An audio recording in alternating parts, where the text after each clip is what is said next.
Another day, another basketball stories na naman ang pagkikwentuhan natin. At ngayon nga, yung pag-uusapan natin ang balitang pagkuha na ng Los Angeles Lakers kay DeAndre Ayton. Pag-uusapan na rin nga natin ngayon dito sa ating panibagong video ang balitang pagsungkit na rin ng Golden State Warriors kay Al Horford.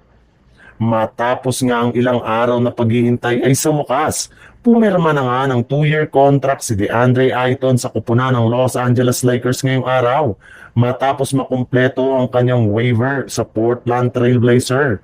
Kaya dahil nga dyan, ay didiretso na nga ito sa lugar ng Los Angeles Lakers para ma-meet ang kanyang bagong kupunan at ang kanyang mga bagong teammates. At kasabay nga ng pagkakakuha ng Lakers kay Ayton, ay tuluyan na rin naman nga silang nakabuo ng bagong super team kung saan posible nga daw pong buuin ang kanilang starting five ni na Luka Doncic, Austin Reeves, LeBron James, Rui Hachimura at si DeAndre Ayton na nag-average naman last season sa Portland Trail Blazer ng 14.4 points, 10.2 rebounds at 1 block sa kanyang 57% shooting.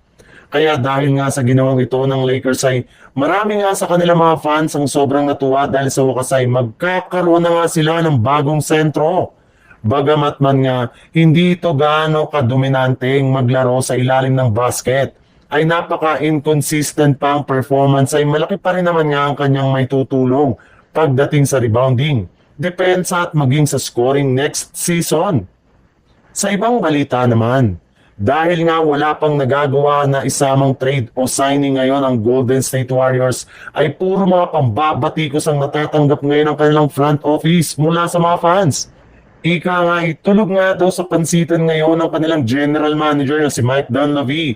At kung magpapatuloy pa nga ang hindi nila pangingialam sa free agency, ay sigurado nga na mauubusan sila dito ng magagaling na player na makakatulong sana kay Stephen Curry at Jimmy Butler para sa kanilang magiging kampanya next season.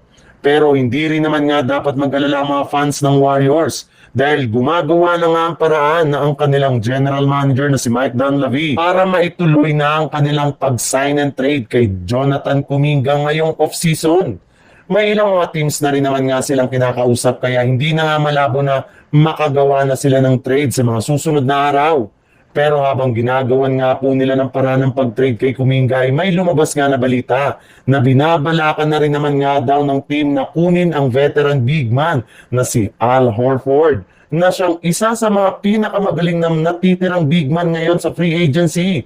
Matapos pumirma na sa Lakers si DeAndre Ayton, isang veteran minimum lang naman nga ang kinuha nito. Ngayon kaya makakatipid nga talaga sa kanya ang Golden State Warriors.